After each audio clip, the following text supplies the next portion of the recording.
Train by day, Kyle Wigginton podcast by night, all day. A lot of people are probably going to be wondering today why we are not filming this one. Yeah. And why there's no name on this podcast. But it's something that I've been trying to get to happen for a long time as someone that works in the medical field or around the medical field to come on the podcast and chat about it. And it's so crazy to me that so many people are terrified to do it. Yeah. I mean, there's a good reason why, you think of things like HIPAA. So there's two sides. There's like the legal side, which will be like HIPAA and stuff, violating patient confidentiality and privacy. But then there's also the ethical side. And so, it gets dicey when it comes to ethics. There's things that professionals who are either in the medical field or medical adjacent, such as myself, we kind of feel like, there is kind of a gray area with stuff. And so, so today, my request was, because I may be sharing stories about real people, real patients, that I stay as anonymous as possible, because stories I tell can potentially be traced to people and identify their private information. Yeah, no, I actually like it that you don't want me to reveal who you are, because that frees me up to ask anything I want to. Uh-oh. Yeah. Some people will know exactly who I am, though, especially once we get into some of the background details. If Alaska comes up. Well, funny you say that too, because I actually mentioned your name this week to one of my buddies who there's no reason he should know who you are. Yeah. And he knows exactly who you are. No shit. Yeah. Who? Well, if I say his name, we'll talk about it after the podcast. Okay. We won't say anything about anyone that we know. Yeah. Sounds good. Okay. So one of the major questions that I have is, and you say it's because of HIPAA and stuff, and people are afraid that they're going to reveal patient details. Right. But I think in my opinion, the medical industry is severely flawed. Mm-hmm. How so? I think it's flawed in the fact that things are overpriced. Yeah. So it keeps people from getting their medications or getting the treatment they need. And I think that it's done that way on purpose, like it's designed that way. Yeah, it's a for-profit industry, unfortunately. I don't want to go political too fast here. My response to it is, there are things we can choose or elect as a society to make it more affordable and to provide treatment for more people, more coverage. We just all have to kind of come to a consensus to do that. But, it's obvious why the powers that be would not want us to have that, because it's a, massively profit-driven industry. With me, like I said, so I'm medical adjacent. I'm not a medical doctor. I work with them on nearly a daily basis, providers, nurse practitioners, so on and so forth. I've worked in hospital settings, but I can say a lot of the things that we do, a lot of the care, the treatment that we provide wouldn't be possible without things like Medicaid. Mm. So even though the industry is at large profit driven, people are getting a lot of care from that side of things, like the public funded sector. Is there a way to make it more efficient and better? In what way? In which you work closer to this field than I do, so yeah. I wouldn't be able to. I'm just saying from the outside, is there a way to make it better? Well, I think just increasing access to mental health care. Now, the way we're going to do that is, of course, expanding some of these public options, making health insurance more affordable, more accessible for more people. Do you think health insurance is a necessity? Oh, that's a bit of a loaded question, because if you think about it, it's like asking, is car insurance a necessity? Why is it mandatory that we have to get car insurance? And it's because if it was totally optional, a lot of people are going to be left ass out. What it kind of leads into is it's bad for like the economy at large. So with medical and health insurance, patients being insured is covering the providers like just as much as it's covering the patients. And I already kind of forgot. So you're asking, do I think it's necessary, or what was it? Yeah. Do you think it's necessary? I think so. Now, caveat to that, I think it should be a civil right. I think people should just have the right to basically be born into, or aged into, however you want to do it, into having like a mandatory minimum amount of coverage, like public health insurance. How would that work? Universal healthcare. Yeah. So that's a topic that I think is that a lot of people outside of the medical field are in favor of that. Yeah. But it's not very often you hear someone inside of the medical field that's favoring that. Oh, or maybe they do. Maybe you just like they're kind of snuffed under, or they're afraid to say it. Yeah, there could be some political stuff to that. I mean, I'm definitely for it because I'm just going to say it would help me, right? My salary, I pay for my own salary because most of my salary literally comes from like Medicaid. Mm-hmm. So I'm obviously all for it. I would say, yeah, let's expand that thing. Let's have mandatory minimum, public healthcare coverage. I think it would serve everybody. What's keeping it from happening?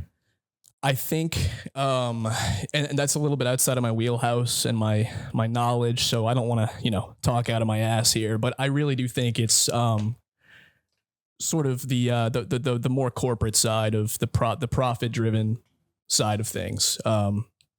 They want to be able to like basically price gouge and dictate the cost of things. Again, there's a lot of factors that go into it, and it's like a little bit outside of my wheelhouse, but there's a lot of factors there. Yeah, I was watching a video a while back, and it's gonna get a little warm in here. Oh no, I feel good. Okay. Yeah, I was watching a video a while back, and they were basically showing that this is the cost that we pay for this product. Yeah. And this is the cost that you pay for this product. Yeah. In the hospitals and stuff. Yep. And it was fucking wild. And I feel like if you took insurance out of that equation, then it would be totally different. How and in which ways would it be different? I think that they would have to bring the cost down. They wouldn't be able to gouge as much. Exactly. And so that right there is their incentive for keeping it insurance. Yeah. Yeah. Problem solved. We just fixed it right there. Yeah. We just gotta get the politicians on board, and then That's another thing. You say you don't want to get political too quick, but I think all this is politically based. Everything is political. Politics dictate our ability to be here doing this freely right now. Yeah. And I think that if politicians actually stepped up and did what they're supposed to do, they would make a better world for people rather than just like making money or making the most profit. Yeah, I agree 100%. Yeah. Which is another thing we got to fix. Yeah. There's a lot we got to fix. The question is, how do we go about doing it? And then coming from, again, my perspective in this field, I want to be able to help people. Mm-hmm. I want to also be able to, in my position now, especially be able to have access to the resources for these people to get coverage, for them to be authorized for the length of treatment that they need, And so those are all things that can be improved if we just elect like a better system of doing it. That's the key thing right there, is elect a better system. And this is such a big problem too. That's the thing is, when you start diving down into it, it just gets so freaking huge. Yeah. Yeah, it really does. And it just becomes more business and more political oriented real quick. Yeah. And so that's kind of the position I'm in. I'm kind of straddling. So I'm like moving away from the therapy side towards the business side. So these are now things I'm kind of considering and grappling with for the first time. So the political aspects of it and stuff? More just the business aspect, these margins. Right. Would you find yourself going into politics? Because you're obviously interested in these kinds of things. I don't know. Because if I did, I would have to find the environment that would serve it. I would never do it here, not in Louisiana. It's a pretty red state. I'm pretty progressive. So I don't think there's any traction that could be picked up here. So I don't know. Maybe one day. I've thought about it, getting involved at a local level, maybe running for like a state Congress or something is something that I would be interested in, but that's a ways off. Well, I think that's another big issue though, is the two-party system. Dude, choosing a side, that's an issue. You're telling me. Yeah, I agree completely. Yeah. So the fact that we make people do that before they actually go vote and stuff is insane to me. Yeah. I think that we should have like ranked choice voting. Absolutely. Yeah, man. It's common sense, right? Yeah. So why don't we have it? It's common sense to you and me. Like, have we even talked about this yet? No. Okay. So like, I think a lot of people don't even know what ranked choice voting is. Tell them about it. Yeah. I mean, it's basically like, if you're going to vote for president, rather than doing past the poll voting, which is you voting for one person and that's your vote, you throw it away. That's it. Yeah. So you get two shitty candidates in, you have to vote for one of them, right? Yep. But if you have ranked choice voting, you can have more potential candidates, and you basically rank your top choices from 1 to 6 or whatever it is. Right. And if your number one choice is not going to actually make it into to be the political candidate, then your vote goes to number 2. Right. So your vote still counts, and you actually get a more accurate representation of what the people want. That's right. So if we had ranked choice voting, let's say hypothetically you're wanting to vote for like RFK Jr. Not attaching that to you, but let's just say for the sake of argument, let's say that you put him as your number one choice, knowing that, the other 2 options, Biden or Trump, whatever the fuck it is, they'll get more votes anyway. So you can put them second or third and put RFK Jr. first for you. Now, a lot of people can do that. And what ends up happening is when all the votes are tallied, people are like, oh shit, there's a lot of people who, understanding that the other 2 options would get enough votes anyway, they put RFK Jr. first. He's now actually like a competitive, like he's gotten the most votes. So that would be like an example of like why ranked choice could be, a good thing. And it's also why they don't want it to be a thing. Yeah. They don't want it to be a thing. Yeah. So I don't know. You said you watched a couple of the podcasts before you came on. Yeah. I talk about a lot of my political ideas on some of the podcasts too. And one of the major ones is basically an evolution of our democratic system. Nice. And I think that an interesting way to do it would be to add a new layer to our system. And it's a layer for the people's oversight over Congress.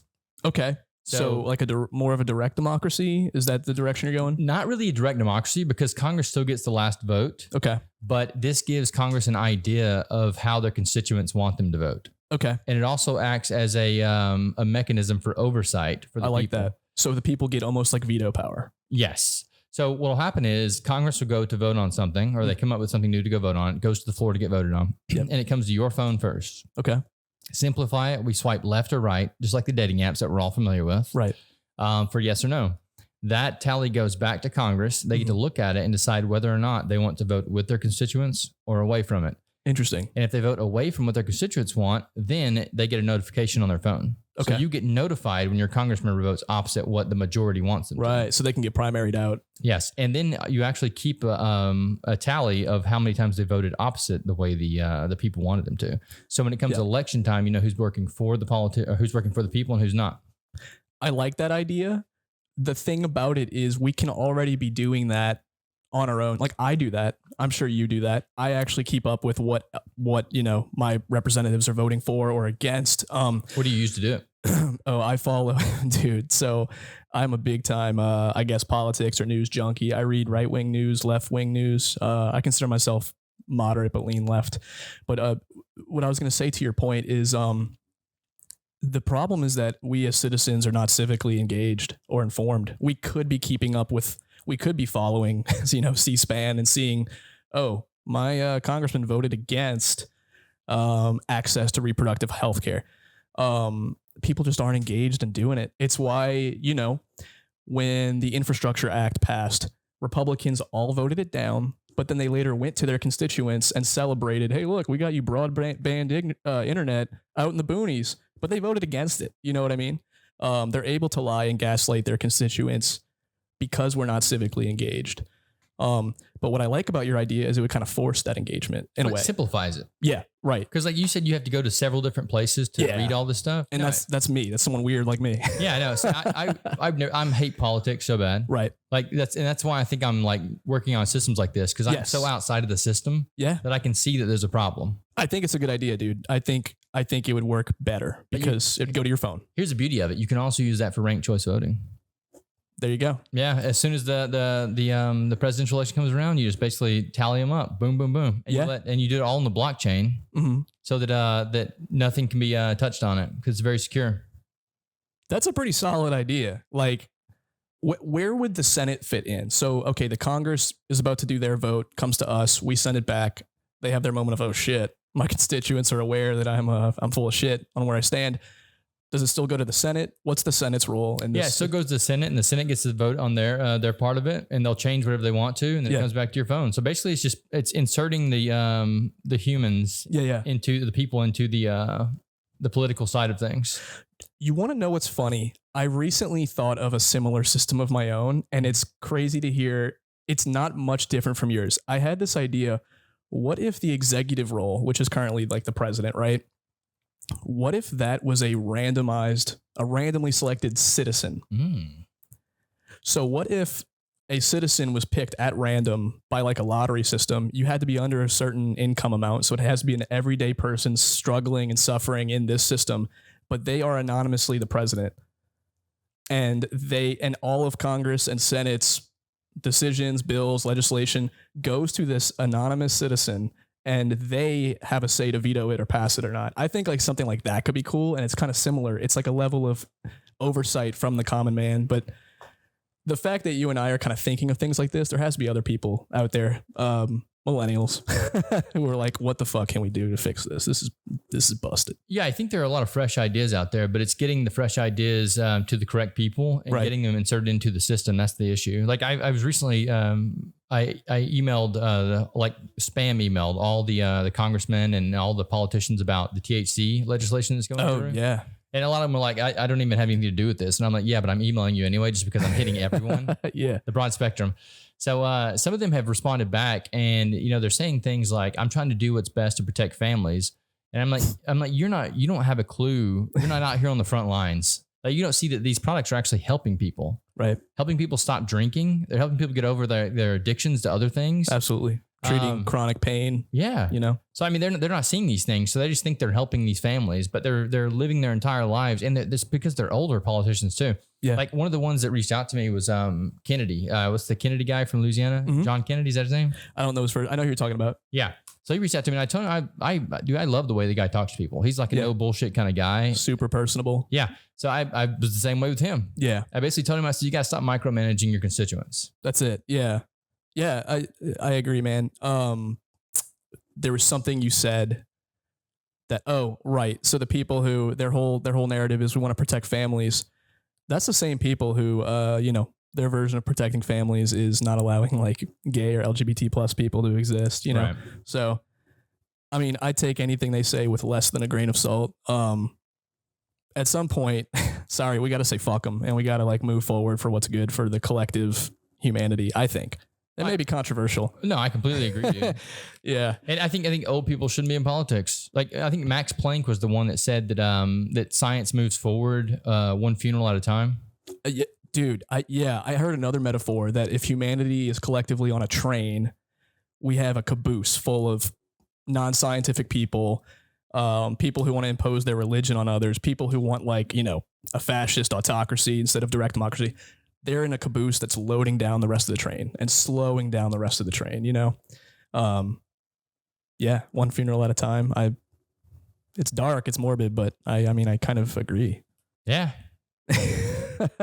Shit's crazy, man. In Arizona, what was it? A month ago, they reverted back to a ruling from like 1870 something. Like did you know about that? No, for what? Oh, this was a big deal. The Arizona Supreme Court made a ruling on abortion and women's rights from like the 1870s, before Arizona was even a state. It was like a territory.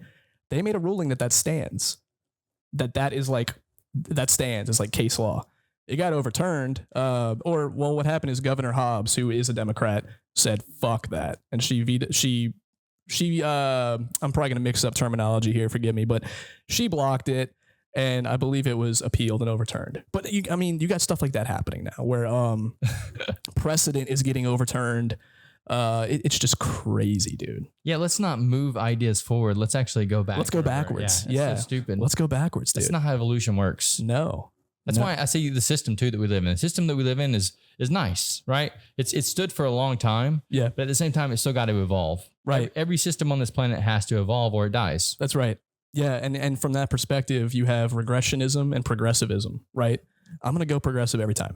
It's we still haven't even fully realized the American dream. We're not there yet. We have yet to actually achieve, liberty, life, pursuit of happiness for all. We're not there. Yeah. Do you think it's ever gonna happen before the system dies? Vote blue. You think that's the solution? Yeah, absolutely. So there's this thing called the Overton Window. Do you know what the Overton Window is? I've heard of it, but no. The Overton Window is a concept that the far left side of this window, if you imagine the political spectrum from left to right, like a straight line, and imagine like a parentheses or a bracket that you place on that line. Okay. The left side of that bracket is going to be as far left as our representation goes. The right side is as far right as our representation goes. Okay. So right now, if you look at the spectrum of America, the Overton window is predominantly to the right, right? Okay. The mainstream representation in our government is at the moment very far right, and then kind of moderately slightly left. There's not a home for progressives. Okay. Is that fair to say? There's not really representation for true progressivism right now in our Congress, Senate, any of it. Are you asking me? Yeah. Well, I don't know really. Oh, okay. Yeah, I find that red and blue are both wrong. Yeah. No, so I would say don't vote either one of them. Vote for a new system. Right. But yes, I'll listen to what you're saying. Okay. So the theory is if you keep voting in one direction, it shifts this window. Okay. So if you consistently vote, let's say Democrat, no, the Democratic Party is not progressive right now. It's moderate. In every other Western nation, it'd be considered a conservative party, actually. There is no representation for the left currently.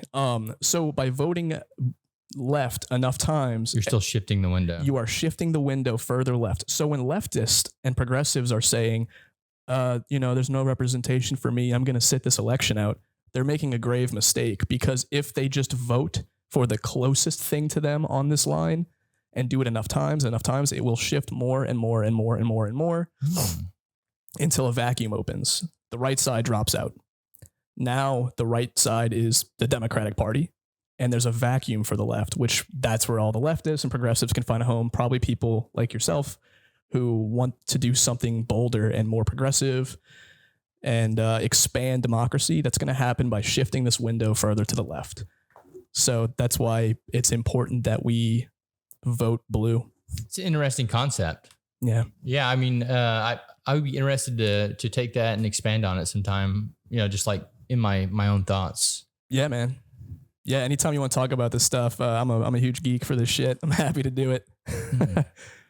This and mental health and yeah. Oh yeah. I'm trying to think of where to even go from that, because it's a very interesting concept.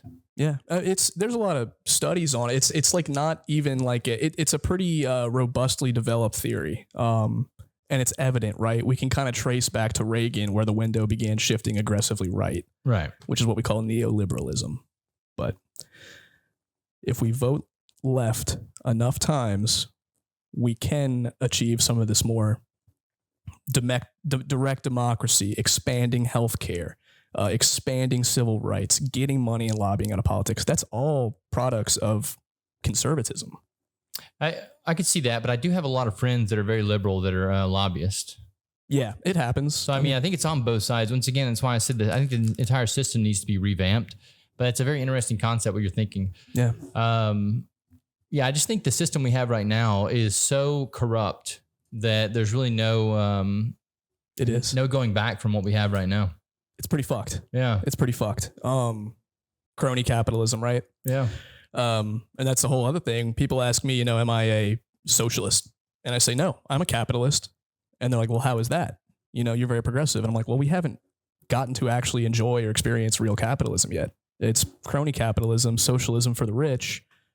We're born with the cards already dealt for us, we can't really meaningfully engage or participate because of these special interests that are kind of directing how government goes and the laws that we get. And so I would like to actually participate and enjoy. What would your idea of real capitalism be? Well, there's not 6 people owning there's not 6 corporations total or whatever it is that own the majority of, all, food, manufacturing, any industry you can think of. Yeah, see, I was always told government was supposed to break those monopolies up. They used to. Yeah. At a more progressive time in our history, you got people like Teddy Roosevelt. Mm-hmm. That was his whole thing. They called him the trust back then. Now we would call it, like lobbyist, special interests. But he was a trust buster. So he came in and he broke all them up, and his party primaried him out as a result. But anyway, I hope I'm not ranting too much about politics here. No, dude, I love it. Yeah. I mean, these are things that I don't really know about because I've never really taken an interest into it. I only took an interest into it whenever COVID happened, and they basically shut my life down. And I was like, hang on a second. If these fuckers have the power to do this, then I need to do something about it. Right. So what's your take on that? Would you think it was the right call for them to shut things down in response to a pandemic that was killing people? I think that if they were going to shut things down, they should have paid people adequately to shut things down. Mm-hmm. I think that a lot of people have a lot of mental issues today because of things that happened then. Yeah. So do you want to pivot to the mental issues or Sure. Yeah. Yeah. I mean, do you see results from that? Absolutely. So the whole COVID-19 experience, I think, is a great example, and maybe the only one in living memory, of collective global trauma. The entire world collectively and in unison shared a trauma experience, which is unique. I don't think that's happened, like I said, in living memory. I don't know when the last example would have been. Maybe World War II. Like a war, yeah. Yeah. So yeah, and then for me personally, I was graduating grad school, so I finished my master's program directly into the pandemic. Like my graduation was virtual, and we all kind of got grandfathered in to be able to do telehealth. Mm-hmm. So typically for telehealth, and I think it's different state by state, but in Louisiana, at least back then, it could be different now because I was in Alaska, so I don't even know what the fuck is anything now. But at the time, to do telehealth, you had to be, I think, fully licensed, or you could be provisionally licensed for at least a year. They saw what was happening and that everything was about to shut down. And so there was like an emergency, whatever. Basically everyone got grandfathered in. So I was able to do telehealth before I basically even graduated, and went right into it. So my experience during the pandemic is I was working the entire time. I was doing telehealth counseling. I was also in person because I was doing community care. So I was going into people's homes who had severe mental illness, stuff like schizophrenia, schizoaffective disorder, people with super debilitating personality disorders where they literally can't function. This is in Alaska? This was in Louisiana. This was here. Okay. This was in New Orleans in 2020. So my experience of COVID, it was pretty crazy because I was like just out there every day in it, still treating people. So to your question, I think absolutely it had an impact. Just the fear and the uncertainty and the escalation of people who already had mental health issues. Mm-hmm. All that shit escalated because some of them couldn't even, think about this. If you're used to getting certain resources or you have a routine, things that are helping you, even medication, things that are helping you to maintain your symptoms and to stay well and stay healthy, that got interrupted too. That got shut down. And some of these folks have nothing. The ones that we were serving, especially. So yeah, it felt really. So you were seeing the effects of the quarantine on mental health, but were you actually seeing COVID symptoms? Yeah. I mean, we had clients who died of COVID. The other day I was talking with one of my nurse practitioners. We were talking about this exact topic. She was talking about how she was like a trauma or an acute care nurse during COVID, and how there'd be days where, they lost like 6 people. So, and that's another irritating thing because you had a whole perspective of the media saying there was a hoax and not true, but people in my field, I mean, people were dying every day of COVID, like on intubators, like that shit was real. So yeah, I definitely came in contact with all that stuff. So did you, the schizophrenic people, like I've that interests me like crazy, and I'm kind of switching topics from the COVID thing. Let's do it. But schizophrenia, I think we spoke about this a couple of days ago, and I was telling you that I think that they're just seeing things that we kind of ignore. Right. Like it's an evolutionary jump. Yeah. Yeah. What do you think about that? I gotta be careful with, because this is where it gets to like, I gotta walk the line between personal opinion and conjecture and then like what the literature says. On a personal level, maybe there's something going on, because it has such a strong genetic link. Schizophrenia, more than like a lot of mental illness, has a very strong genetic link. If you have it, very high chance you're going to pass it down. What that kind of indicates to me is that there is something at like a physical or genetic, not to say it's like an evolutionary advancement or a leap or like, where it's like X-Men or some shit, but there's something to it where it is, yes, it's abnormal. Yes, it's non-conducive to functioning in daily life currently, But who's to say that those traits couldn't be advantageous in like another setting or context? I don't know. You know, schizophrenia is a very complicated mental illness. It's hard to even define in like any concise way because you have what's called positive symptoms, negative symptoms, and cognitive symptoms.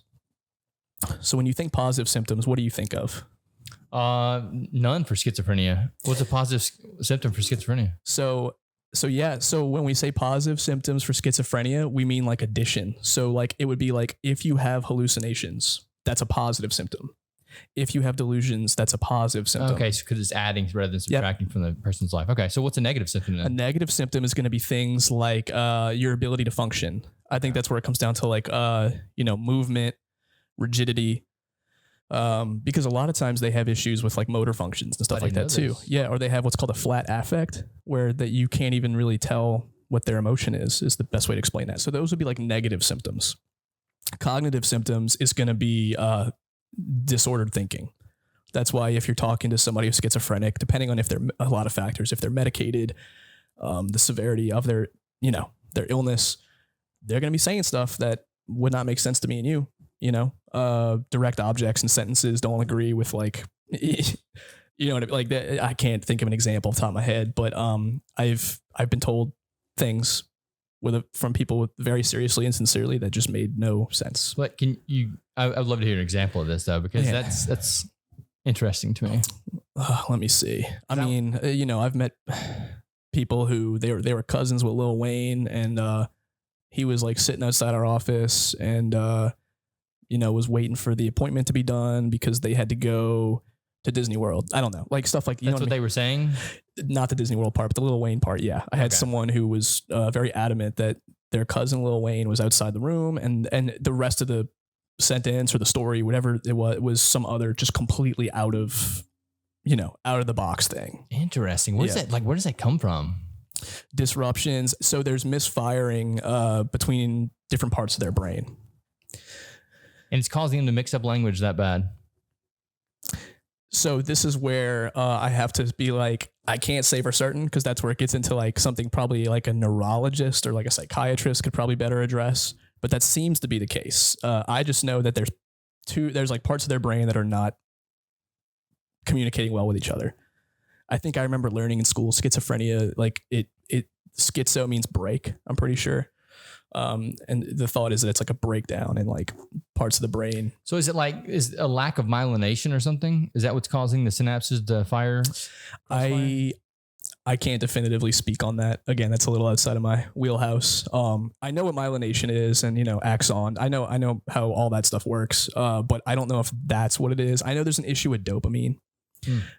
They seem to have problems with dopamine, reuptake and inhibition and stuff like that. So it's probably a very, more specialized topic than what I can touch on today. I can just tell you what it's like working with them and treating them and stuff. Have you ever come across people who have it, but then are able to live a normal life, function normally?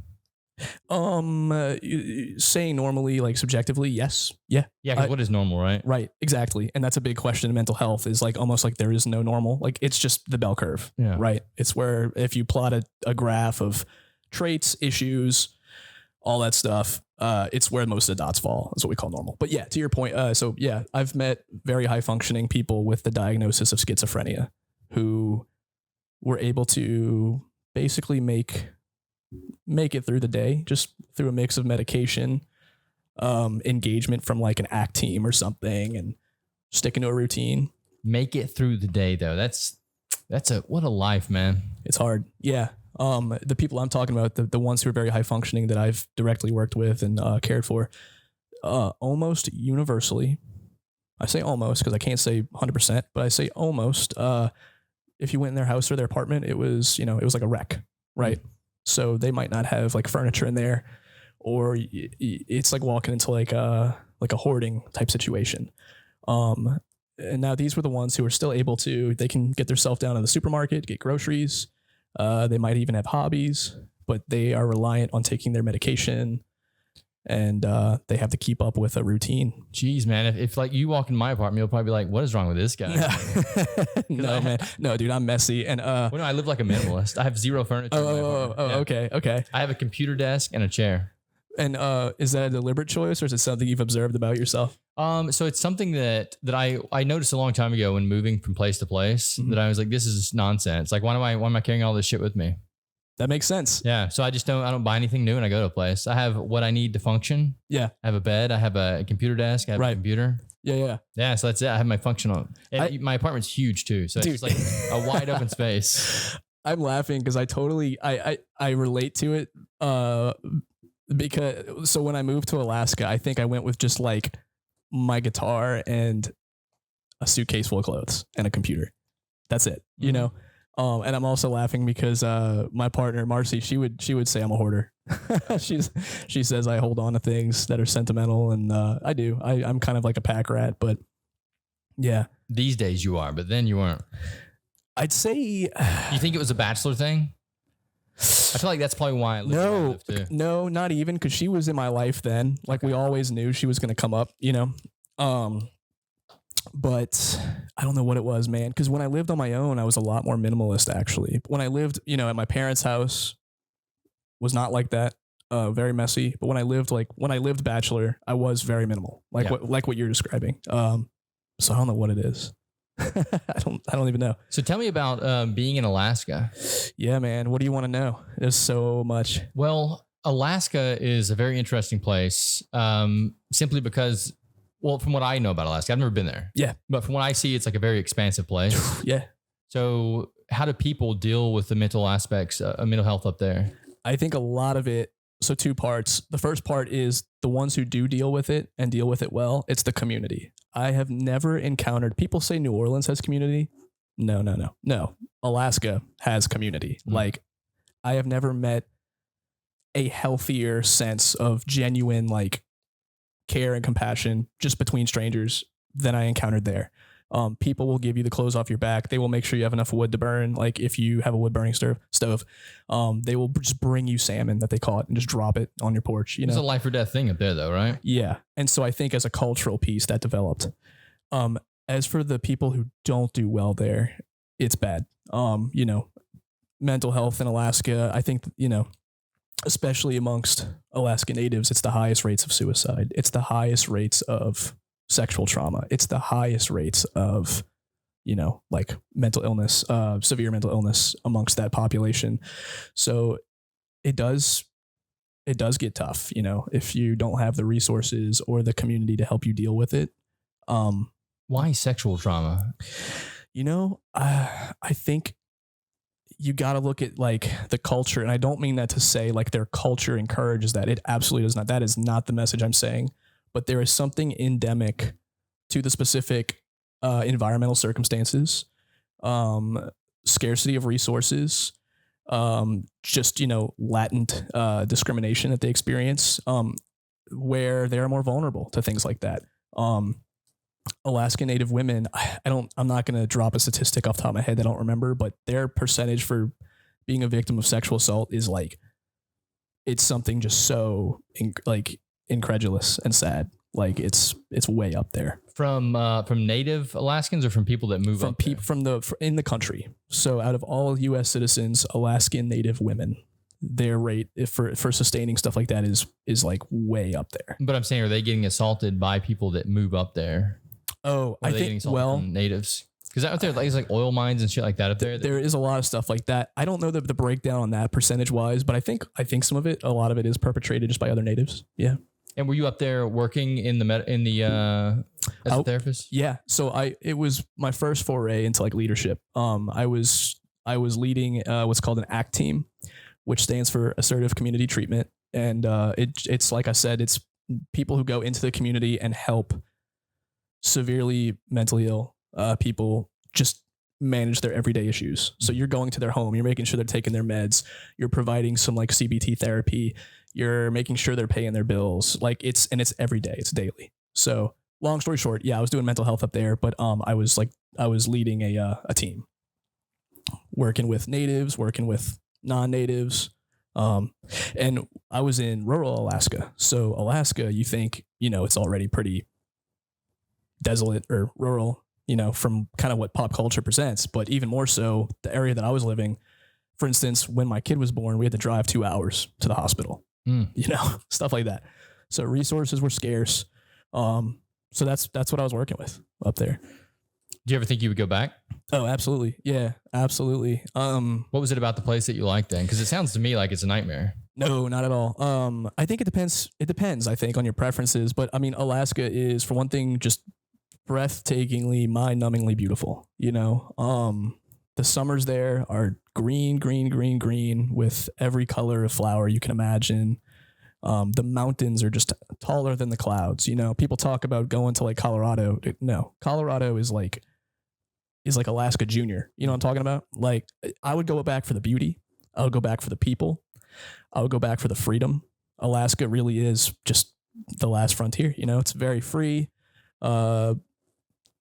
Adventure. There's so much adventure to be had. And yeah, the culture, I just loved it. I would definitely go back. We really kind of moved back here because, we wanted to raise our little one closer to family and stuff. It makes sense. Yeah. So, were there ever times in Alaska whenever you met people and you're like, maybe we should move them back to the States? I mean, they'd be better for that. Yeah. I had buddies that all the time I would tell them, maybe just anecdotally, I'd be like, oh, you got to check out New Orleans sometime, or you got to check out Jazz Fest. And we've had friends actually visit. The first friend I made, they landed in Anchorage. I befriended my waiter or server. Her name was Sierra, and she's now visited us twice. Oh, that's dope. Yeah. And then our really good friend that we made, Jillian, she's from Mississippi, and she's back down here now. So that's the other thing. You meet Alaska has a lot of transplants. Mm-hmm. There's a lot of people, a lot of young people who had the same idea I did and are moving up there or have moved up there to kind of seek opportunity type thing. So people from all over. Yeah, I've had a few friends that move up that way, and one of them actually was a filmmaker friend of mine, and he left because his wife got a high-paying job up there. Yeah. Yeah, that was a big incentive for me to go. I think she was a teacher or something. Dude, teachers in Alaska probably make close to 6 figures. Yeah, no, she was doing very well, and he's like, we have to go. Yeah, man. That was a big factor for me. I saw the money, and then I was like, wait, it's also so fucking cool up there. Yeah, no, I've never been to Alaska. I didn't really like places that are cold. Yeah. So I kind of stay where it's nice and steamy. Feel that, man. It is definitely cold. It's winter 8 months out of the year. Yeah, did the night-day cycle fuck you up? Yeah, but not in the way you think. So which one do you think would be harder, the night or the day? The daytime so just for the listeners who don't know, in Alaska, even in the summer, so in the winter, there's less daytime. It could be night most of the day or dark, but in the summer, it's the opposite. So the sun doesn't even go down until midnight and then comes back up at like 3:30 or 4. So for me, I would think I'm more active in the nighttime. Right. So I would think that would be, I don't know. I think it would, for a short amount of time, that would be lovely. Yeah. But then I think that I was also miss the sun because I freaking love the sunlight. Yeah. Feel that, man. So for me, it was the opposite. I preferred the winter. And the reason why is in the summer, the endless daylight, it just becomes fucking maddening. Mm-hmm. Like I really felt like I was losing my mind. You're trying to go to sleep and you can't. It gets really confusing. You might go to see like a show or something. I don't know. I'm trying to just, spitball what it might be, but you might go and do something and you're thinking, all right, it's like gotta be like, 6, 7 o'clock now. You look at your like phone or your watch and it's fucking 11 PM and it looks, bright blue sky, sun's out. And it starts to, it fucked with my circadian rhythm more so than the winter did, where it's just all dark and cozy and yeah. Yeah, I just don't think I'd want to get out of the house when it's dark and cozy. Yeah, no, I feel it. When I say I'm more active, I mean I'm active around the house. Right. Okay. I'm like a critter that comes out at night. Yeah. Yeah. So wait, so you said you're originally from East Missouri?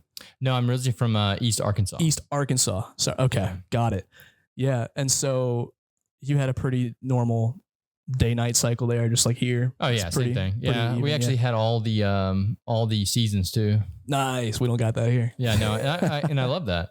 Yeah, you like not having seasons. Dude, I love the sunlight. No way. Okay. Yeah. So the hotter the better for me. Like I went outside yesterday. It was like 109 degrees heat index. I was meditating in the sunlight. Like it's something about the sun, man. I just like fucking absorb it. I'm like Superman. Dude, more power to you.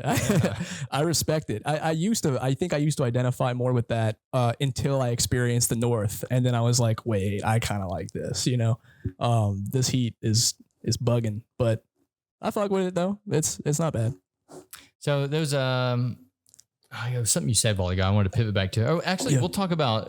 You said you watched a podcast, and I was speaking about something. Oh yeah, man. One of your podcasts, you were talking about something about the polarity of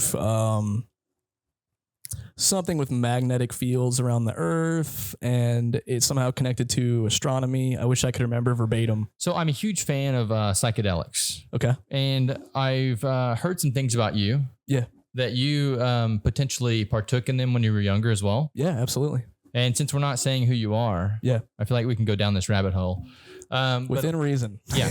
A lot of these ideas that I talk about on the podcast are directly from my psychedelic experiences. Mm-hmm. And I think this is one of them, because I think when you look at the human being, and this is going to kind of get out, this kind of get kind of weird, but let's get me out. We look at the human being. I think you have an entity, but you also have an electrical soul. Okay. So the soul inside of you, the electrical signals that are firing your entire body, like me moving my hands right now. Right. Yeah. Electricity. Yep. And I think that electricity is the soul of the human. So when you start looking at the magnetic fields of the Earth, and you look at like electromagnetic coupling, the electricity coupling with the magnetic field, then you say, okay, well, if I get my human being in such a state where I can couple my own electricity with the Earth's magnetic field, then maybe I can use that to ride out of the body. How would you test it? Well, I think that you would have to. I mean, you say how I would test it. Like I've done. I've meditated extensively on this, and I've done. I've had my own little experiments that I've done. Sweet. Put it that way.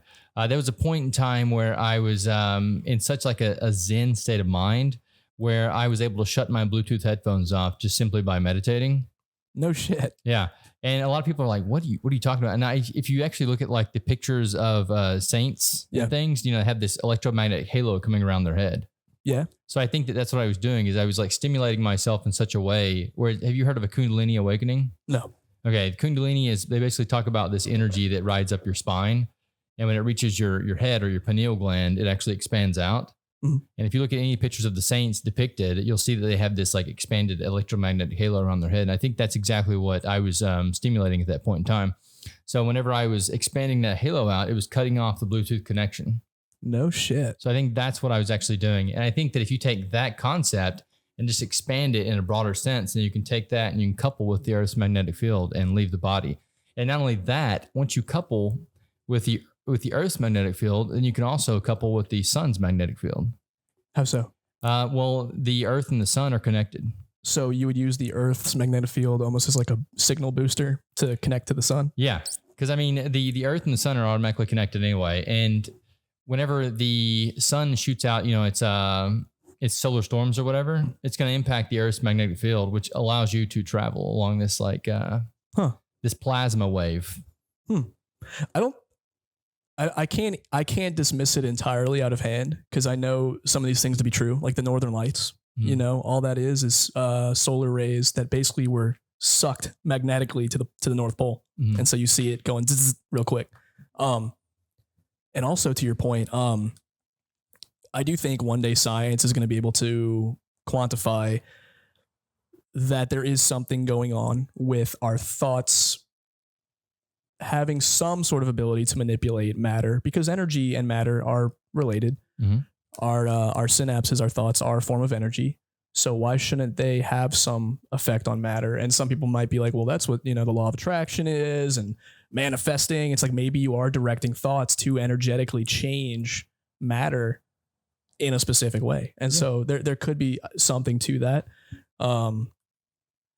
So I'm not one to just out of hand dismiss anything like that. I like that. I like that you're open to the ideas, because there are a lot of people that you discuss these things with and they're like, no, it's not. Right. That's no way. Yeah. But there's another point to that is, if you know what HARP is, right?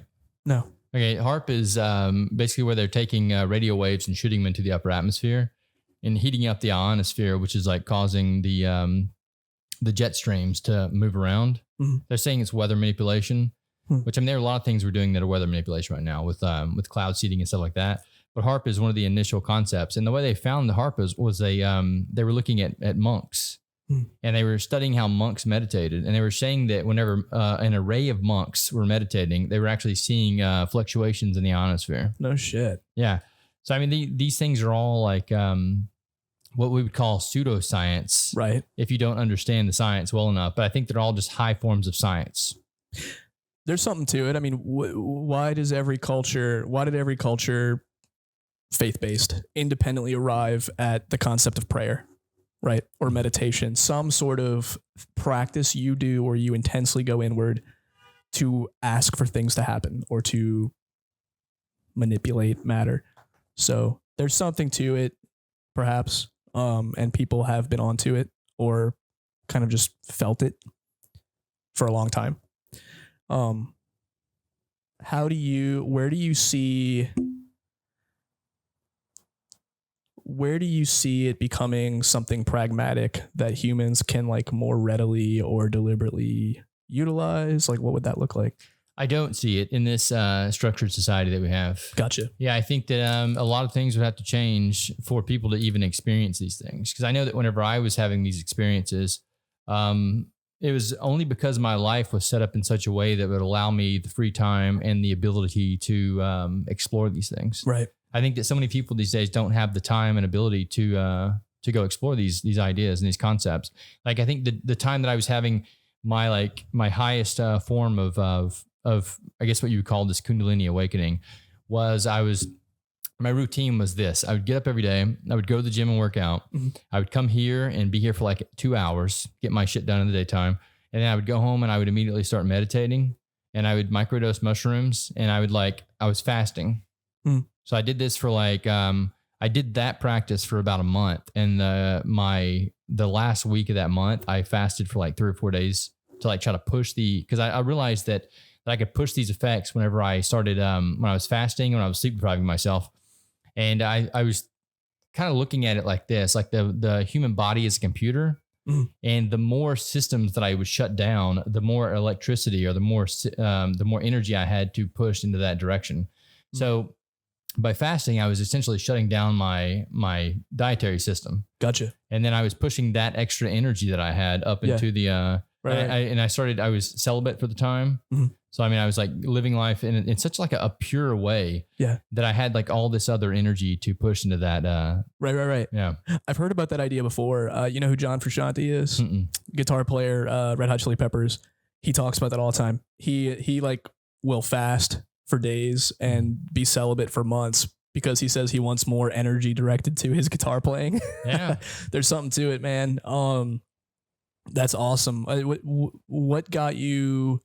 Did you arrive at this area of interest like organically, or did you read about it or hear about it and then? So that's another concept or another thing that I've taken in my own practice is I say that if the universe brings me something, that I need to look at it. Yeah. And the universe brought me a book at the time, and the book at the time was The Science of Yoga. Okay. And the reason I came about this because I was thinking, or at that time I stumbled across this concept of chakras. Yeah.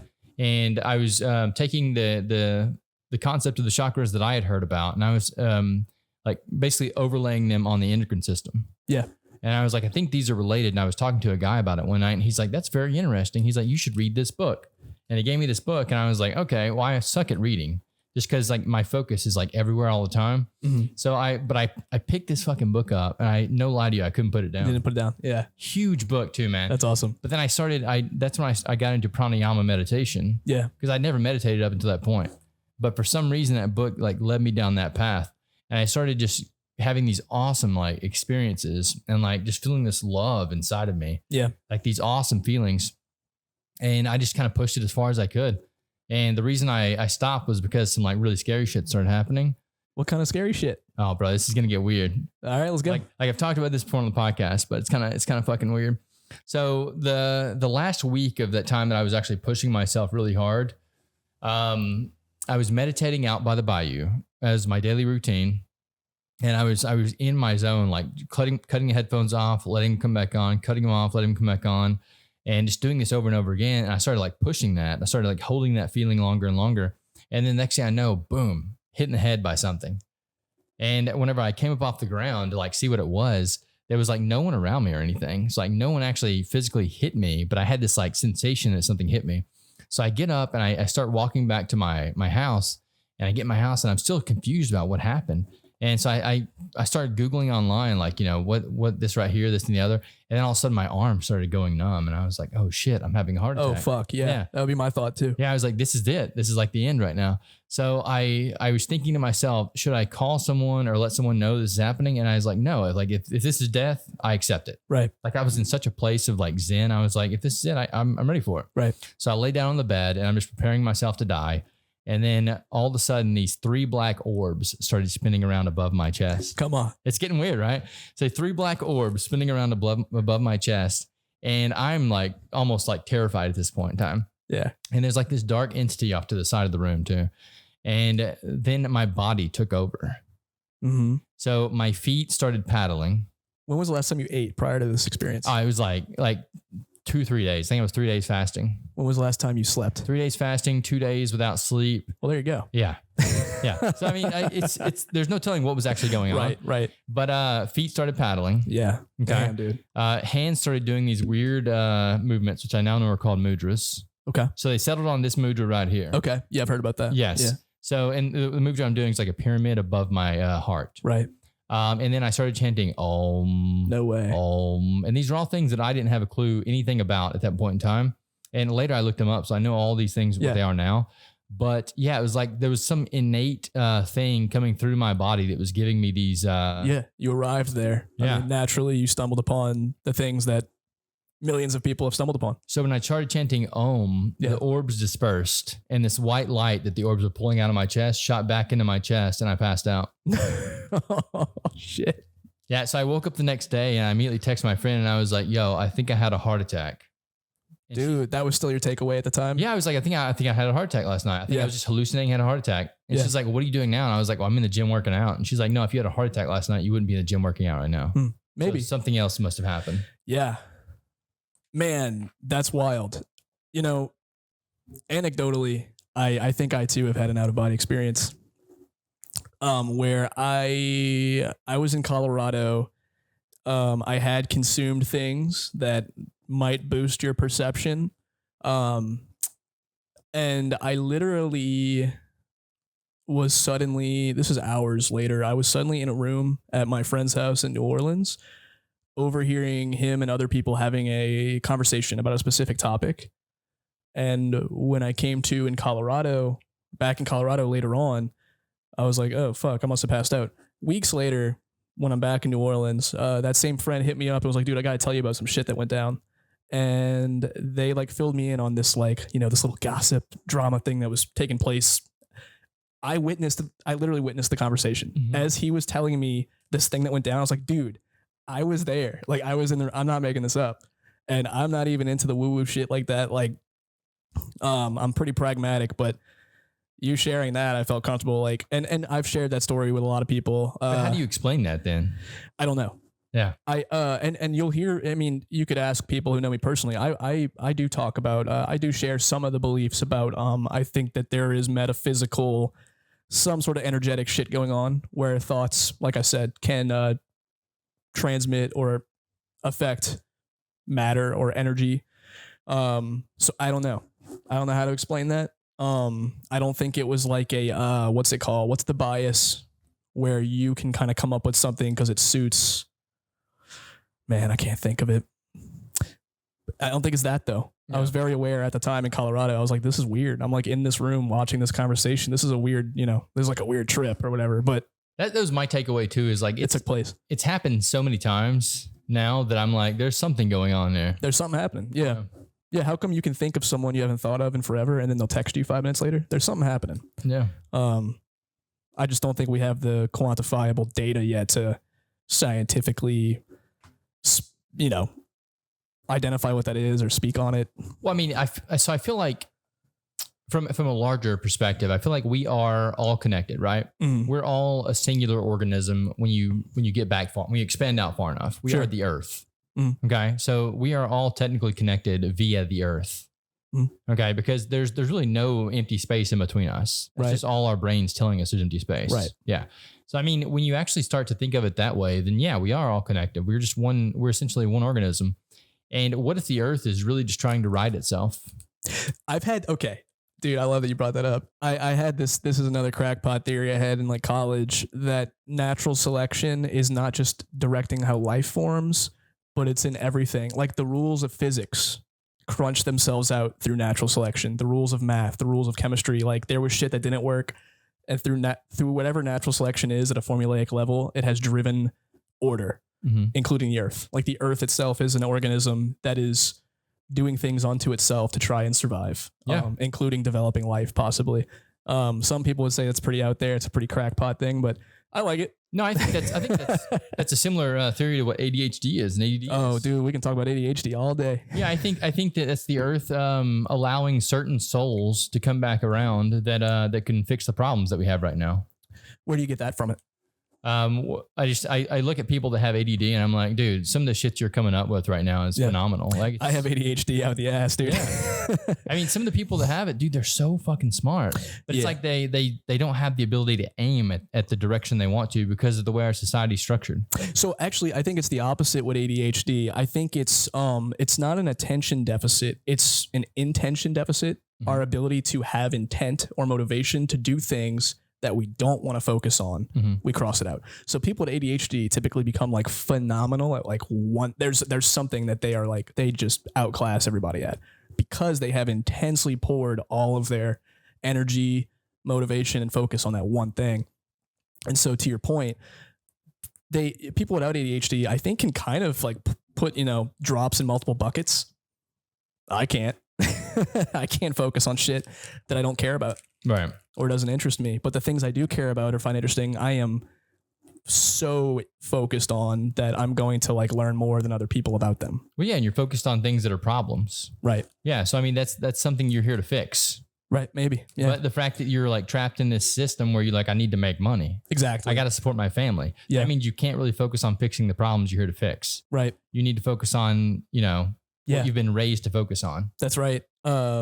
Absolutely. There's a lot of conjecture about, if you took someone with ADHD from today and dropped them in prehistoric times, they would do phenomenally. Yeah. Like they would kill it. Like it's actually an evolutionary advantage, again, in certain circumstances, environments, or contexts.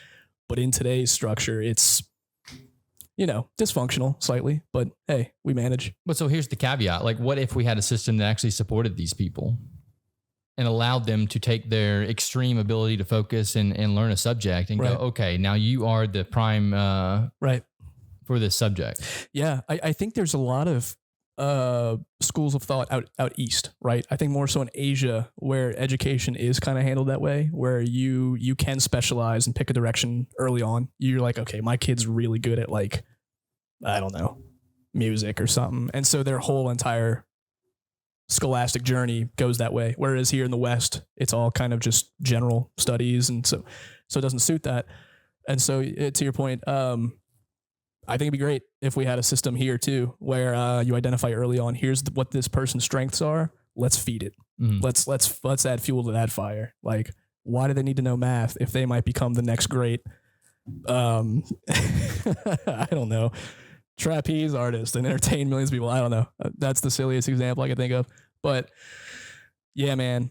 And what about you? Do you have ADHD? Yes. Okay. Yeah. Birds of a feather. Absolutely. Yeah. But I mean, I choose not to take medication for it. Nice. Yeah. So I basically get up and go work out every day. That's my medication. Hell yeah. Which, I mean, I take a stimulant for that too. Yeah. I take pre-workout. Pre-workout. Yeah. But that's my stimulant for the day.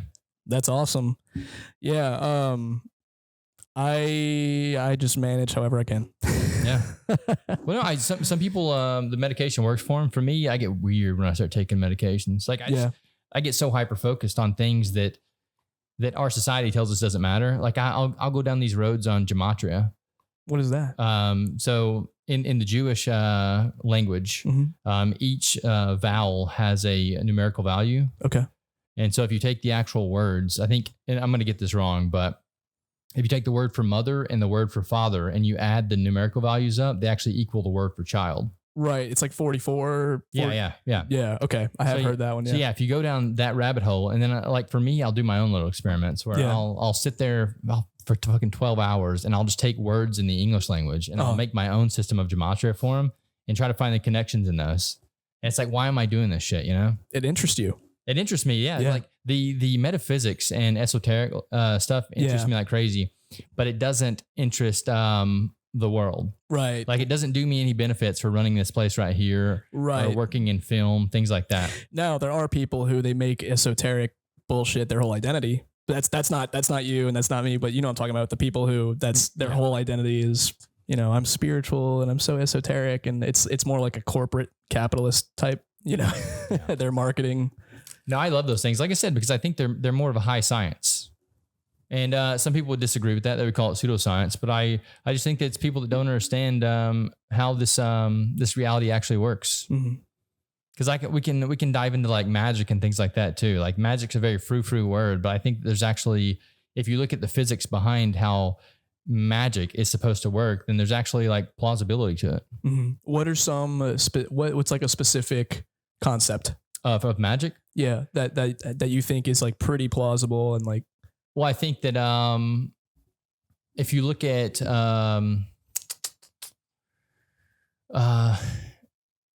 just what I was talking about with the monks. Right. Monks okay. Using meditation. Example. Well, it's not a great example, but if you look at the monks with meditation, what they're doing is they're imprinting their meditative thoughts on the upper atmosphere. Right. Okay. So then if you take if you look at any magical rune that's ever drawn, they have a circle around it, right? Yeah. Okay. So it's a 2-dimensional piece of paper that has this symbol in the middle of it and it has a circle around it. Okay. So for us living in the dimensions we live, looking at a piece of paper, that's a 2-dimensional piece of paper. Right. Okay. But if you actually extrude it through time, then it becomes a 4-dimensional vessel. What do you mean? So time is the 4th dimension, right? Yep. Okay, so we're 3rd-dimensional creatures moving through time. Yeah. So for us right now, we look like we're just sitting here. But no, you're actually being extruded through time. Okay. Okay. We just can't see that. Right. Okay. So if you can take this 2-dimensional object and you extrude it out through time, then now you have a vessel that can store energy. I see what you mean. Because since it's 2-dimensional, it can only move that way or this way. Yeah. So we'll say this is the future, and we'll say that's the past. Because time is just movement. Yes. Yeah. So whatever way that is. I get it. Yes. Yeah. So if you store this energy, and energy is just like essentially emotions projected out, energy in motion. So one of the best energies that you can store is sexual energy, because it's a release. We see it as a physical release in the body, but it's also an energy and an emotional release.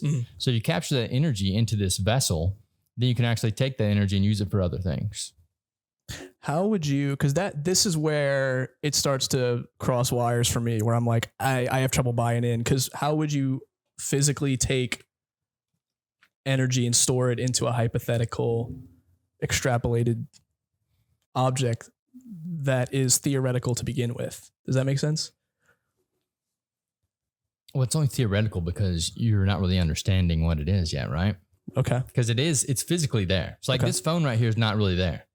Okay. This phone is actually moving through time. Right. So it's an extrusion of this when you actually break it down into a higher dimension. I got you. Okay. So whenever you have an orgasm, okay, this is where it gets a little weird. I'm a virgin, so this is all theoretical for me. Yeah. So if you have this, if you're jerking off to porn, okay, when you have this release, you're essentially looking at this picture of this woman, and then you're having a release out into the universe. Okay. Because this energy is just going everywhere, right? It's expanding. Okay. Okay. But if you're actually looking at this physical object that you're focused on while you're doing it, this symbol, then the energy is going to go into this vessel. Okay. So it's basically where your intention's at. Your intention at the time, where's it going? Same way if you're having a sex with a woman, like your intentions are, to have a baby. You're going to make a baby. Hypothetically, like you might not, you might have some physical issues, but yes. Right. But it's at that emotional, energetic release. And that's what you're trying to capture. And that's where the magic actually comes in at. There's Aleister Crowley. Yeah. he was talking extensively about this kind of stuff. Yeah, he was getting into all kinds of crazy shit. Like, yeah, man. He was talking about sucking off goat demons and shit. Yeah. It's fun. But I mean, like this guy was on another level. But I mean, would you classify him as schizophrenic? Oh, I don't have the information to do that. Because he was into some shit that like most people would be like, what the fuck is this crazy guy talking about? Yeah, that alone would not schizophrenic make. And then also, I didn't touch on this earlier. We can't diagnose some people who do this. It's a no. You will never hear me diagnose somebody who's not like a patient right in front of me that I'm collecting actual data from. But just in general terms, do I think Aleister Crowley might have been crazy? Yeah. Yeah. Just in layman's terms, I think he was fucking nuts, but interesting.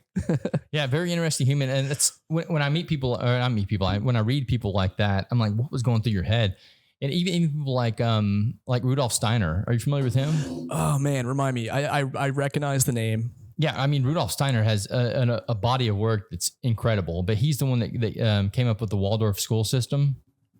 Dude, and that sounds familiar too. Run that one. Waldorf school system is there's a couple of schools in I don't know if they're in New Orleans, but they're in Louisiana, but they're Waldorf schools, and basically what they do is they'll take kids at a very young age and they'll cultivate their talents. Okay. And they'll basically let the kids decide what they want to do. Okay. And that's how they raise these kids, and they even give the kid a mentor, and the kid will have this mentor for their entire high school career or whatever it is. That way you always have, you don't have a fresh teacher every year. You're not having to learn who the person is. Okay. You're having to learn who you are. Interesting. No, you actually grow with this person. But yeah, his stuff's so interesting. And the body of work that he has talking about like what the human being is and how the human being grows. It's incredible. It's like, how does one person come up with all this stuff? I mean, he has books and books and books, and they're so hard to read. They're like the language. It's like dense. It's so intense, man. Yeah. And he's talking about like the etheric body, the astral body. Oh yeah. How to merge these things together, because he says we all have these things. We have the physical body, the etheric body, the astral body. What's the third body? The physical body, the etheric body, and the astral body. Oh, okay. Yeah. I got you. So he's basically saying that you're the physical body right now. Okay. When you go to sleep at night, you become the astral body. Sure. Okay. And the etheric body is the key to remembering what happens in the astral realm. Okay. But the only way to grow the etheric body is to get the physical body in such a pure state, right, that you can kind of merge these together. Okay. And he says that most people will never get that way. And this is where he has a very controversial take on vaccines. Okay. This is what brought me into him. Was his quote, "We'll soon have a vaccine that cuts the human being off from the soul." What does he mean by that? So from my take on what he was trying to say is that that when we give vaccines out at a very early age, what it's doing is it's causing an immune response in the body, which is basically creating these allergens, and it's never going to allow the human to be as pure as they need to be to merge the three bodies together. Yeah. And that's because of giving it out at a very young age. And that's where it gets tricky, because how do we empirically define pure? How do we test that we're, more pure before we get a vaccine, based on things that you really can't test through observable evidence? And that's where it comes down to just, you got to have faith, as Fred Durst says. I don't know if I have faith in anything anymore. I think once you get to like a certain level of like reading, or when you like learned enough, you're like, dude, why are we doing any of this shit? Dude, I felt like that since I was like 4 years old. See, I'm glad you did it for. It took me till I was like 28 or 29 and took mushrooms for the first time. Then I was like, hang on a second. Why am I doing anything? Yeah. Why do we do anything? I don't think that, and that's kind of the big question right there is, why do we do? What's driving us? What's driving us to do? And what do you think that is? Do you think it's like animal instincts?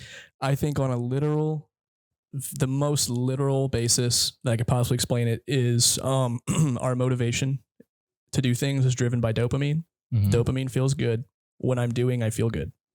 So, and I've used this in clinical context. Happiness is not an end state. You're not trying to reach happiness. Happiness is doing. Mm. It's just simply the act of having more to do. When we are doing, when we're in that flow state, that's happiness. What's your take on that? Dude, I mean, honestly, the flow state, like, so for me, when the flow state is the optimal state, obviously. And that's it's me when I'm taking Adderall and like going down these weird rabbit holes. Like I fucking love that. That's the most ecstasy that I can ever have in my life. But why are you doing it, right? You probably can't even answer why you're doing it. I can't. Yeah. But you're doing it. Yeah. I'm doing something. And doing feels good. Wait, and like what? I don't know. That's what confuses me is like, why am I doing these weird things like this? There's got to be some underlying reason that's pushing me to look up numerology and things like this. It makes your brain feel good. And your brain wants to feel good because it wants you to continue eating food and having sex and staying healthy. You know, I'm not a nihilist, but I call myself like a very pragmatic. Like I reduce everything to the simplest possible terms. And I don't think there's a meaning for anything, but I think we're following just impulses that suit us to live and reproduce. And do you find that you have a different viewpoint on these things now that you have a child? No, not at all. But what I do feel is now my purpose is to make sure that she gets to keep doing. So that gave you purpose. Yeah. And purpose, we just derive independently, you know, everybody's purpose is going to look different. It's the thing that makes you want to do. Mm-hmm. So we feel good when we are doing, and our purpose is the thing that makes us want to do. Interesting. I think it's a good place to pull the trigger there. It's a good place to end it. Okay. Yeah. I would love to have you on again. If you want to come on sometime, we can talk about other things. Yeah, dude. Anything. Yeah, we could dive even deeper into treating acute mental health, politics, whatever you want to talk about. Yeah. It's been a great conversation today, man. Thank you for coming on. Absolutely, dude. I've enjoyed it.